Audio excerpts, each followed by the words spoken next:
এই যে আলু পটলের তরকারি, পটল ভেজে রাখা লাল পটলের তরকারি হবে। আর এই যে আলু ভাজা, এই আলুটাও লাল লাল করে ভাজা।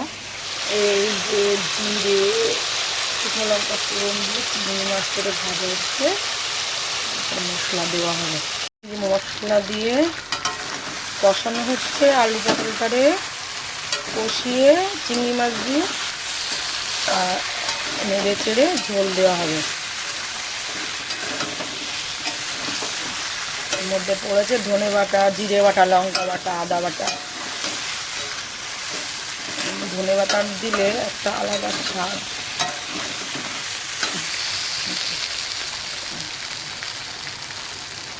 এই যে ঝোল দিলাম, এই জাল হবে, ঝোল ফুটছে, আলু পটলের ঝোল।